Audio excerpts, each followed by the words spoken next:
పరాభవనామ సంవత్సరం గురించి మీరు పార్ట్ 1లో చూశారు. కానీ అసలు భయంకరమైన నిజాలు ఇప్పుడే ప్రారంభమవుతున్నాయి. వీడియోని స్కిప్ చేయకుండా చివరిదాకా చూడండి. ఇంట్రెస్టింగ్ విషయాలున్నాయి. పరాభవనామ సంవత్సరం ప్రతి 60 ఏళ్లకు ఒకసారి వచ్చే ఈ సంవత్సరం గురించి పురాణాల్లో కూడా కొన్ని ఆశ్చర్యకరమైన విషయాలున్నాయి. కొన్ని రహస్య సందేశాలున్నాయి. వాటన్నింటినీ ఎలా నమ్మగలం? కొన్ని విషయాలు మనం నమ్మలేం. కానీ కొంతమంది ఏమంటారంటే ఈ సంవత్సరంలో జరిగిన సంఘటనలన్నీ కూడా మళ్ళీ రిపీట్ అవుతూ ఉంటాయి అని నమ్ముతారు. ఈ సంవత్సరంలో జరిగిన సంఘటనలన్నీ మళ్ళీ పునరావృతం అవుతాయని అంటారు. 60 ఏళ్ల క్రితం జరిగిన కొన్ని సంఘటనలు ప్రజల జీవితాలపై భారీ ప్రభావం చూపించాయి. అనేక ఆర్థిక మార్పులు, ప్రకృతి వైపరీత్యాలు, సమాజంలో పెద్ద మార్పులు ఇవన్నీ ఒకే సమయంలో జరిగినట్టు చరిత్ర చెబుతోంది.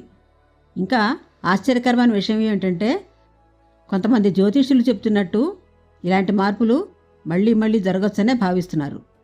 అంటే మనం ఇప్పుడు చూస్తున్న పరిస్థితులు గతంతో పోలిస్తే చాలా దగ్గరగా ఉన్నాయి. కానీ ఒక్క విషయం గుర్తుపెట్టుకోవాలి, ప్రతి సంవత్సరం మన చేతుల్లోనే ఉంటుంది. మన నిర్ణయాలు, మన చర్యలు మన భవిష్యత్తును నిర్ణయిస్తాయి.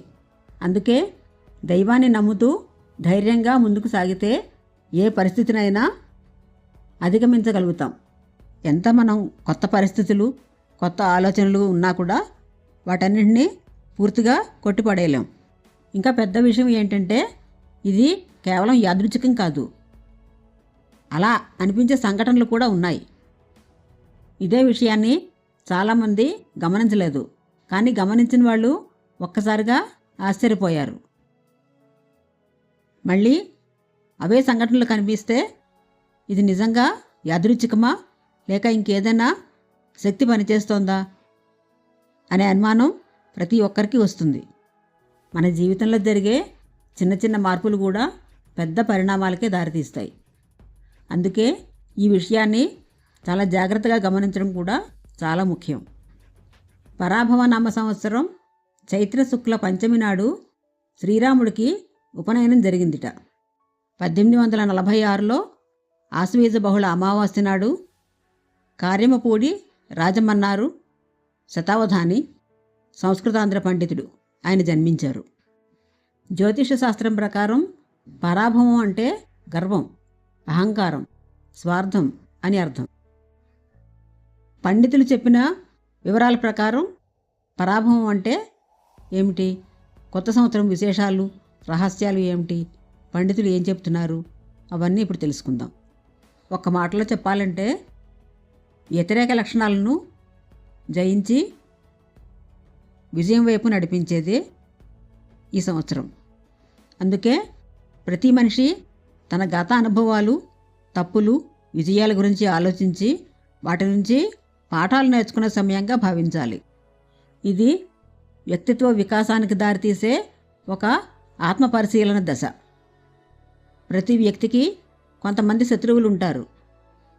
ఆధ్యాత్మిక గ్రంథాల్లో చెప్పిన విధంగా అరిషడ్ వర్గాలు, కామక్రోధ లోభ మోహ మదమాత్సర్యాలు మనిషి ఎదుగుదలను అడ్డుకోవడం, శత్రువులను పెంచే అంతర్గత శత్రువులు కూడా ఉంటారు.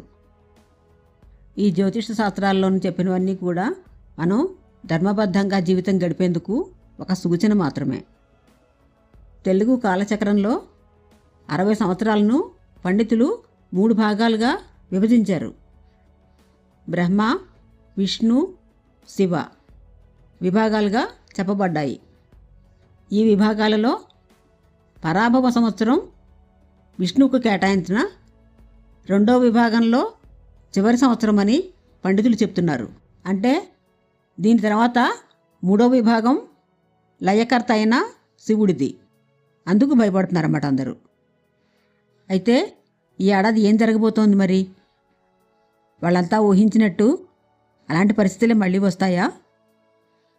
ఇలాంటి ఆలోచనలు ఎక్కువగా పెంచుకోకుండా ధర్మబద్ధంగా జీవిస్తే అన్నింటా విజయం మనదే.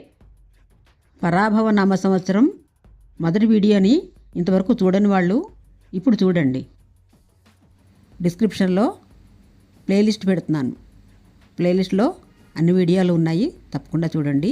వీడియో నచ్చితే లైక్ చేయండి, సబ్స్క్రైబ్ చేయండి, షేర్ చేయండి, కామెంట్ చేయండి.